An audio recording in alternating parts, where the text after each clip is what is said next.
Saya teringat dengan sebuah kisah, ini luar biasa. Orang yang sedekah, berinfak bukan orang kaya loh teman-teman sekalian. Banyak orang kaya yang juga kikir.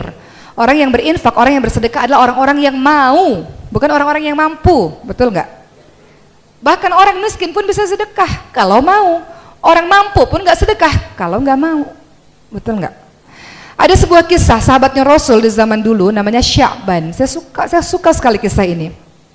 Perkara dengan sedekah, berkaitan dengan sedekah saya suka menceritakan kisah ini. Sya'ban itu adalah sahabat yang selalu sholat 5 waktu di masjid. Pada suatu ketika Rasul melihat tidak ada lagi Sya'ban di masjid. Maka Rasul katakan, kemana Sya'ban wahai sahabat-sahabatku, mari kita ke rumah Sya'ban. Ternyata rumah Sya'ban jauh teman-teman sekalian, 3 jam dari masjid jalan kaki.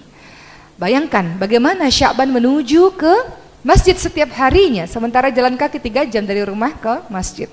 Maka ketika Rasul mengetuk pintu rumah, tiba-tiba istrinya Sya'ban membuka pintu rumah dengan menangis terseduh-seduh dan mengatakan, wahai Rasulullah, sesungguhnya Sya'ban sudah meninggal dunia kemarin, tapi aku ingin menanyakan 3 perkara kepadamu yang aku sangat penasaran dengan itu.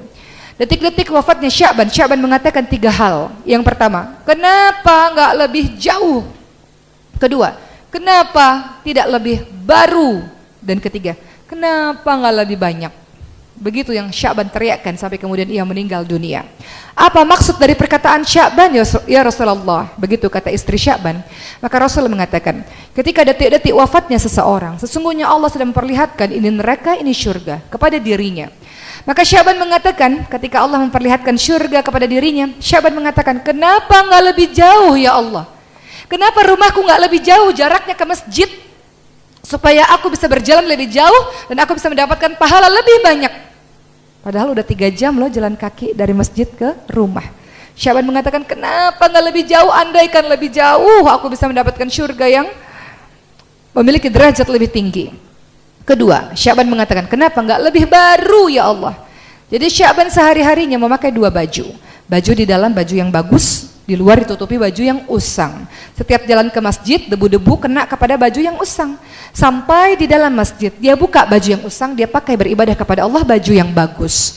Di tengah perjalanan pulang ke rumah, biasanya banyak pengemis dengan baju compang-camping. Sya'ban memberikan baju bagusnya itu untuk para pengemis, dan Sya'ban memakai baju yang usang.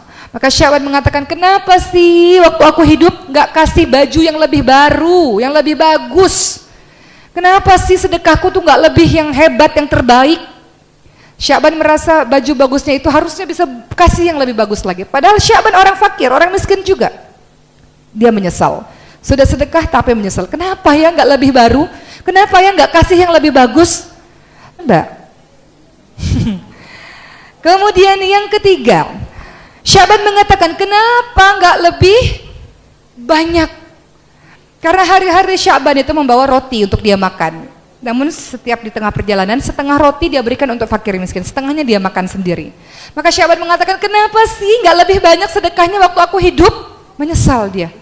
Padahal masih ada sisa roti dan aku masih bisa bertahan dengan roti yang mungkin 1/3 kah atau 1/4 kah? Kenapa aku cuma kasih setengah? Jadi Sya'ban sangat menyesal dengan sedekah yang dia berikan teman-teman sekalian, merasa belum maksimal dengan sedekahnya. Maka begitulah penyesalan orang-orang yang kemudian kembali kepada Allah. Teman-teman perhatikan surah Al-Munafiqun ayat 10. Wa anfiqu mimma razaqnakum min qabli ayati ahadakumul mautu fayaqul rabbi laula akhartani ila ajalin qarib fa asaddaq wa akum minas shalihin. Orang-orang yang mati itu teman-teman sekalian, dalam surah Al-Munafiqun ayat 10, minta sama Allah, ya Allah, kenapa sih enggak tunda kematian saya dikit lagi ya Allah supaya saya bisa sedekah ya Allah. Perhatikan dan tadaburi ayat tersebut supaya kita termotivasi untuk terus setiap harinya bersedekah di jalan Allah. Karena orang-orang yang mati minta sama Allah, tunda kematian saya ya Allah supaya saya bisa sedekah. Yang dia minta sedekah loh teman-teman sekalian. Dia bukan minta pergi haji, dia nggak minta sholat, dia minta supaya saya bisa sedekah ya Allah. Karena sedekah atau infak adalah hal yang paling mudah, gampang, betul? Sedekah itu nggak harus ada uang 1 miliar kok harus sedekah, nggak harus ada uang 1 juta sedekah, berapapun yang kita mampu. Barang apapun yang kita miliki, yang kita bisa memberikan manfaat kepada orang, sedekah, berbuat kebaikan kepada siapa saja. Jadi untuk menjadi hamba Allah yang ditolong oleh Allah dan dimasukkan oleh Allah ke syurga Allah adalah tolong hamba Allah lain. Berinfak kepada sesama manusia, maka Allah akan berinfak kepadamu. Begitu kan bunyi hadisnya? Berinfaklah dan Allah akan berinfak kepadamu.